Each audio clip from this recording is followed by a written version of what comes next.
Mexicana, y para esta tertulia les saludo con gusto al señor Rodrigo Pacheco, de nueva cuenta. Señor Pacheco. Mi querido sea Francisco. Muchas gracias, Velázquez. Pacheco Rodrigo. Y el señor Manuel Velázquez Mares. Mares.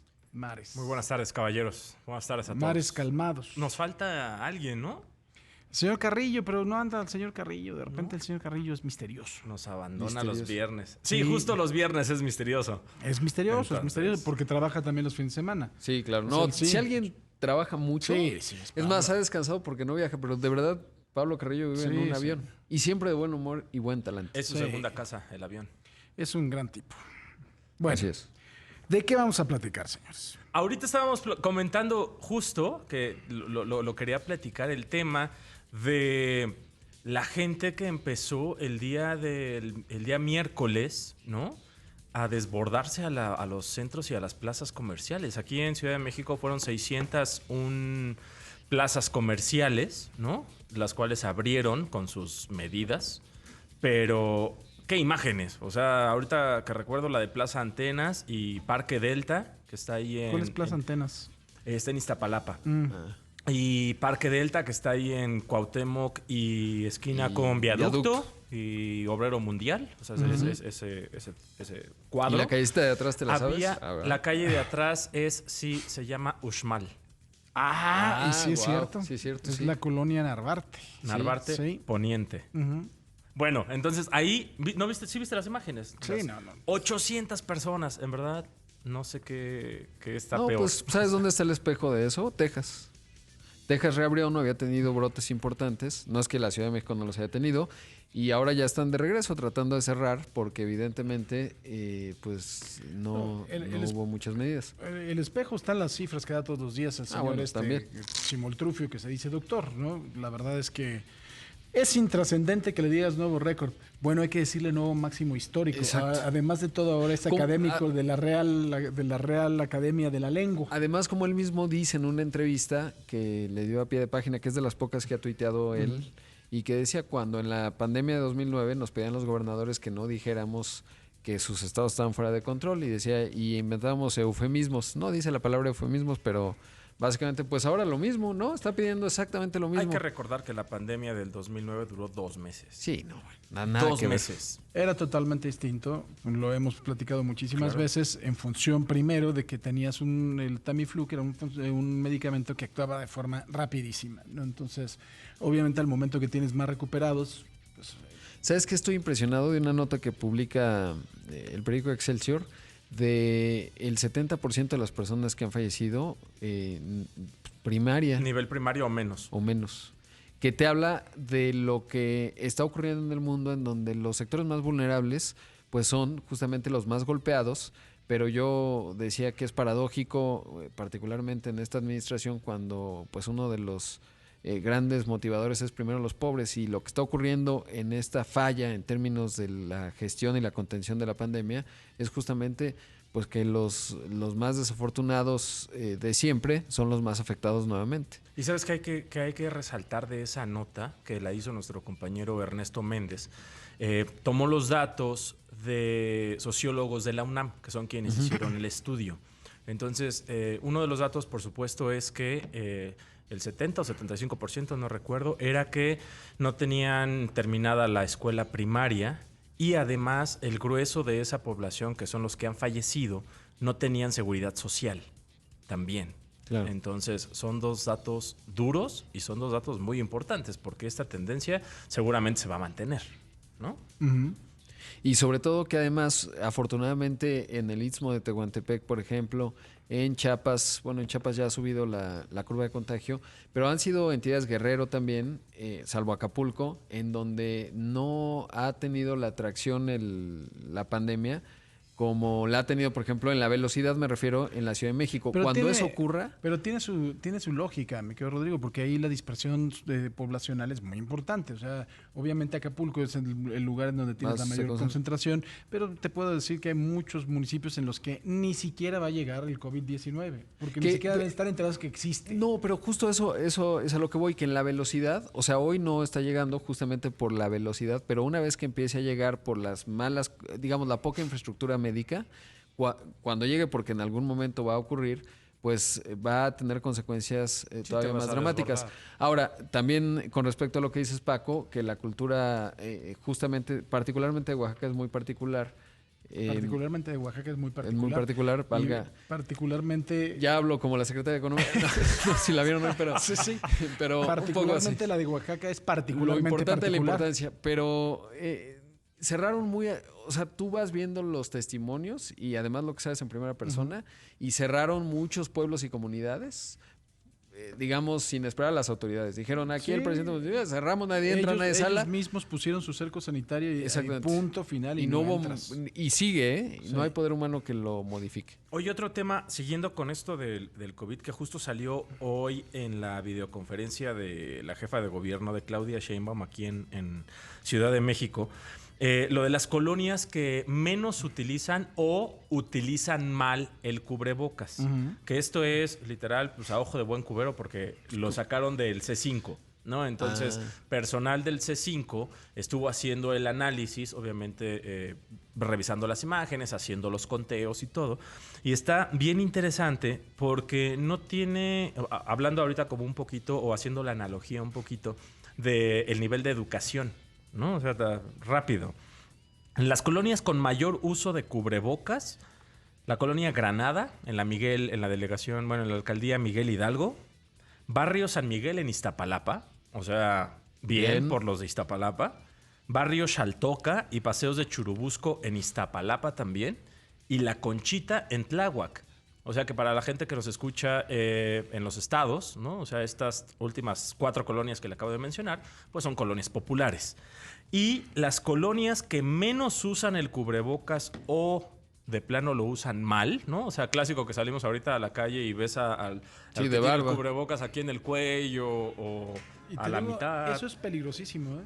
Es peligrosísimo porque el cubrebocas finalmente es un imán de las propias bacterias y tú te lo pones aquí y lo empiezas a manipular como si fuera... Vamos a hacer una pausa.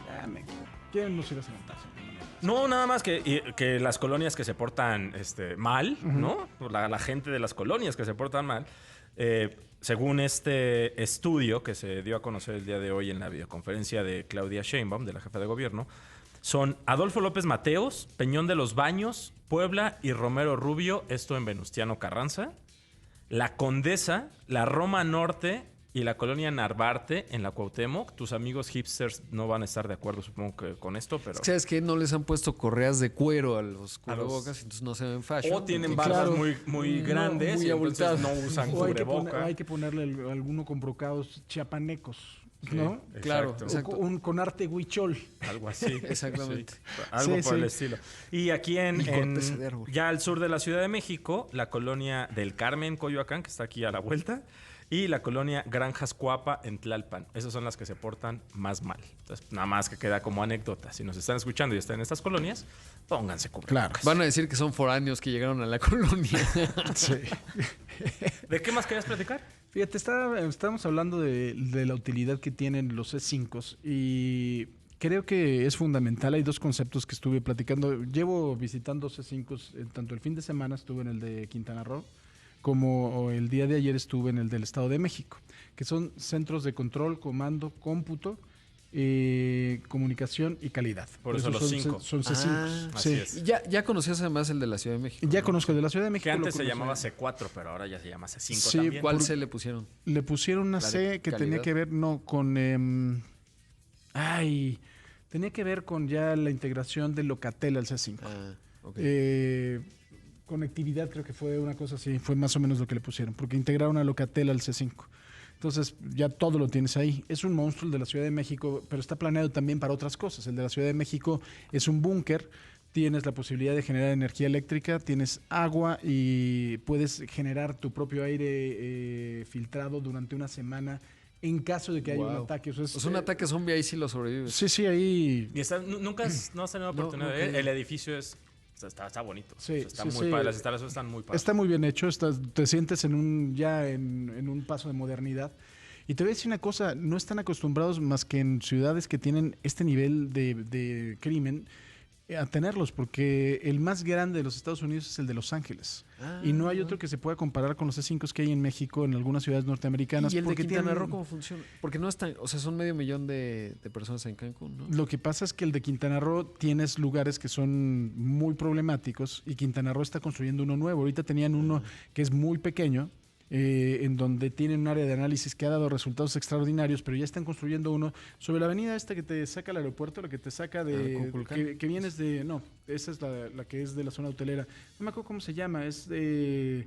Cuando sales del aeropuerto literal, ¿no? De la carretera de Playa del Carmen, puedes cruzar por ahí y llegar hasta el centro. No me acuerdo cómo se llama. Donde está la Náhuac, donde está el CRIT del Teletón. Ahí están haciendo un edificio muy bonito que simula las olas del mar con las diferentes alturas de la piedra que tiene en la fachada y también algunos grabados mayas en la parte de arriba. Con una tecnología va a tener el videogol más grande de Latinoamérica.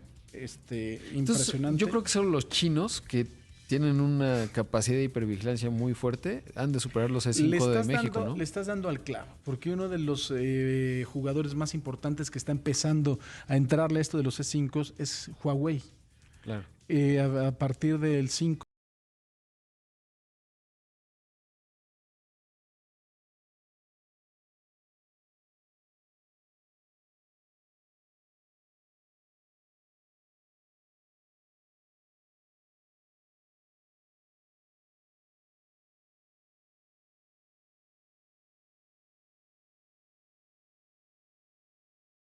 Me encanta detenidos esta banda de los Rolex de 3 venezolanos que ya llevaban varios relojes de lujo, bastante dinero, 2 venezolanos de 28 y 30 años y una chava que ahí estaba, la mensa, y pues que ya se le acabó la vida, ¿no? Porque con lujo de violencia. Pues estábamos hablando del C5 ayer del Estado de México, que no solo es interesante la forma en la que operan, o sea,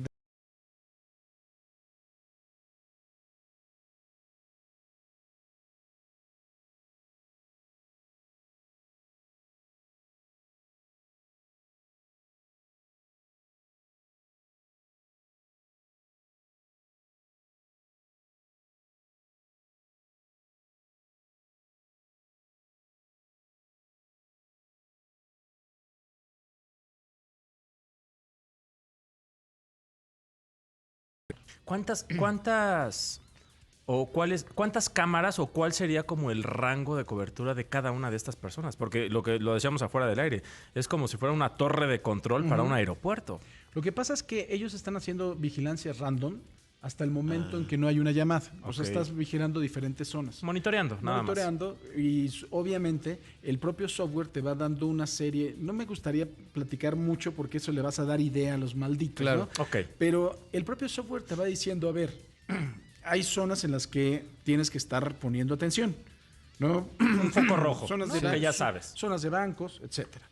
Pero hay otras zonas, por ejemplo, que según la hora no debe de haber movimiento. No, por ejemplo, o sea, en la puerta de... Eso me suena a Israel también. Sí, es más, los principales desarrolladores de software de este software son israelíes. Entonces, cuando tú tienes un movimiento... en donde no debes de tenerlo. Haz de cuenta que una persona está cruzando a las 3 de la mañana el Zócalo de la Ciudad de México. La cámara hace y te manda una alerta al monitorista en ese momento. ¿Por qué está este señor cruzando la plancha del Zócalo? Eso es lo increíble. O sea, porque además es vía sensor también. O sea, ya estos códigos que tienen la tecnología. Es más, ¿sabes qué es lo que hace ya también la cámara? La cámara le dice al monitorista en un momento determinado quiénes son los buenos y quiénes son los malos. Wow. Por eso la importancia de traer el uniforme puesto, que trae atrás policía estatal y de traer la patrulla. Wow. Porque en el momento que te bajas de la patrulla, te ponen azul al policía y ponen rojo a los que no son policías. Y ponen azul el automóvil de la patrulla y ponen rojo el automóvil del maleante. Entonces, otra de las cosas, en el momento en que hay un disparo, la cámara se enfoca al lugar en donde se dio. Inmediatamente. Y a partir de ahí llegas al seguimiento y ve una alerta. Tienen otro programa que es muy interesante, que es el código de alertamiento silencioso, que se llama código C5, que tú lo tienes, por ejemplo, en un negocio, en un comercio, en un restaurante. Entonces llegan a asaltarte, lo aprietas, llega el monitorista y el monitorista en ese momento tiene acceso por internet a las cámaras del lugar. Entonces ya sabes Si es un... De ahí cuando ve uno los letreros de esta cámara está video vigilada a través del C5. Exactamente, ¿no? exactamente. Okay. Entonces ya el monitorista sabe qué es lo que está pasando, ya sabe cuántas patrullas, ya sabe cuántas personas armadas, sabe si hay algún herido, entonces ya sabe, manden bomberos porque a lo mejor prendieron la cocina. Entonces es un trabajo bien interesante. Eso lo vi hace como unos 15 años en una película que se llama Enemigo Público. Ah, claro. Sí, de Will Smith. Sí, Will Smith y Hugh Jackman. No es Hugh Jackman. Bueno, se apellida Jackman, pero... Hugh Hefner. Ese Will Smith. O sea, es que en verdad ya la tecnología estamos ya en ese futuro que antes solamente aparecía en películas. ¿Y cuántos policías son? Porque, bueno, ya tienes el sistema y ahora necesitas la atención. El Estado de México tiene cerca de 25,000, 28,000 policías. Y son municipales, es lo único, ¿no? No, es esa es la policía estatal.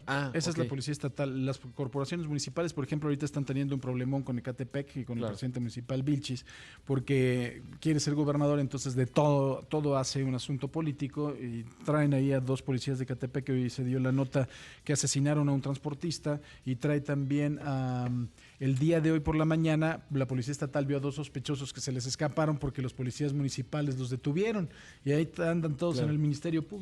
Oye, entonces, y otra parte interesante a contrastar, que creo que no hemos tenido esa reflexión tanto en México, es que, por lo menos, por ejemplo, en la Ciudad de México, el Estado de México, el desescalamiento que hacen con respecto a hechos es muy distinto al que ves en Estados Unidos. En Estados Unidos dices, te equivocaste en el hello y te dan un disparo en algunas áreas. Y aquí tú ves la parte de conciliación, que me parece es muy distinta y hace grandes diferencias a la hora de ejercer la justicia, porque de otra forma, en entidades como las que vivimos en la Ciudad de México, el Estado de México, etcétera, pues podría ser catastrófico, ¿no? Te voy a decir exactamente, estás tocando el punto clave de por qué hay menos C5s en los Estados Unidos.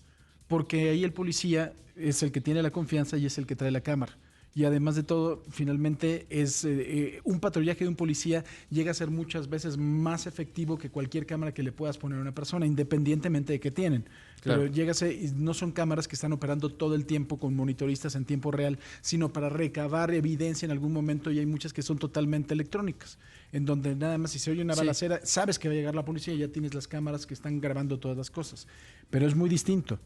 O sea, el asunto es muy distinto. Ahora, también no puedes generalizar. Digo, obviamente tienes razón, ¿no? O sea, pero yo creo que también nosotros que hemos tenido oportunidad de estar en Estados Unidos y de ver cómo opera incluso la policía en ciertos eventos, o sea, ves también el respeto y la preparación de los policías. Entonces, no puedes salario, comparar. ¿no? Claro. No, sí, para empezar, ¿no? Claro. Desde el físico del policía. O sea, no puedes generalizar todo, como el caso de George Floyd, por ejemplo. Sí, existe abuso policial en México también. Claro que allá pues son otro tipo de temas, en este caso el racial. Pero, o sea, a mí me ha tocado de cuando te acercas a un policía y le pides ayuda por una dirección, súper amables, o sea, atentos, en qué te puedo ayudar. Bueno, tú porque eres rubio ojo azul, pero... No, bueno, o sea, cada quien habla con su experiencia, pero yo en ese sentido, o sea, sí he tenido como buena experiencia y tengo buena percepción, con sus excepciones, como el caso de George Floyd o otros casos que podemos platicar. Pero aquí ves videos, ¿no? Por ejemplo, de policías que se meten, hace poquito llevamos uno en Tepito, ¿no? O sea, y pues cómo una patrulla con 2 elementos va a poder con una horda de neandertales que están en Tepito, que se están peleando. Es que la policía no hizo nada. Pues es que no puedes hacer nada. No, ¿sabes cuál me acuerdo? O sea, uno en donde un tipo le pega a una mujer, alguien está grabando con un celular, llega el policía y el policía pues nada más le empieza a decir, oiga, ¿por qué le pega? Y el otro se empieza a ir persiguiendo a la mujer que había golpeado, porque la mujer obviamente huye, y el policía incapaz, porque también es cierto las condiciones en las que están, y creo que ahí hay una reflexión importante, en términos de que para ellos sacar el arma y utilizarla implica una serie de procesos penales en su contra, que es que además resulta pesadillesco para el policía, que acaban siendo grandes héroes. Tienes razón, y vamos a tocar otro tema que es muy importante en eso, la gerenciación policial. Y eso pasa por los buenos mandos, la profesionalización de los mandos y la capacitación de los policías. Y en el momento en que no lo tienes, porque no lo tenemos en México, tienes un grave problema. O sea, ¿cuántos mandos policiales en este país son mandos de carrera? Hay que ir revisando. Claro. La mayoría ha tenido que apagar los fuegos con militares. La mayoría ha tenido con marinos, ¿no? Pero mandos policíacos que hayan tenido de verdad una carrera policíaca y que hayan ido escalando en un escalafón, como por ejemplo pasa en la Policía Nacional Española, en donde tú empiezas y terminas finalmente, obviamente no todos, porque esto no pueden ser todos comisarios generales de la Policía Nacional, pero tú vas escalando y todos tienen el mismo derecho a llegar a ser el comisario general de la Policía Nacional Española, que ni siquiera es nombrado por el presidente, ¿eh? Es un asunto simple y sencillamente de escalafón. Un servicio profesional de carrera. Y aquí tienes, de verdad, policías de carrera, tienes a Beto Capella, tienes a Omar García Harfuch, tienes a Maribel Cervantes, estoy hablando menos mal de 3 entidades federativas muy importantes. En Morelos tienes a un almirante, ¿no? que por supuesto tiene otra formación, claro. O sea, no es seguridad otra pública, es seguridad nacional, y la verdad es que como aquí ni siquiera entendemos la diferencia, ¿no? Exacto. Entonces, creo que el tema da para muchísimo, y ya después les platicaré más de las cosas que tienen los C5 porque son sorprendentes. La verdad que la inversión ahí es muy importante. Está muy interesante. Muy bien. Pues señoras, señores, ¿algo más que deseas agregar, señor Manuel Velázquez? Nada más, que tengan muy buen fin de semana todos. Yo que José Ángel Gurrián no se reelige, se va en 2021. Ya se Hace va. rato lo dije. Muy bien. Pues pobre, qué mal. Sí. Porque me queda muy 15 bien. años. Sí, ya debe tener pero ganas vive de... en París. Ya tiene, sí, París bien vale una misa, la verdad. Yo creo que ya tiene ganas de echarse unos tamalitos de chiltepín. Bueno, señoras, señores, gracias. Adiós.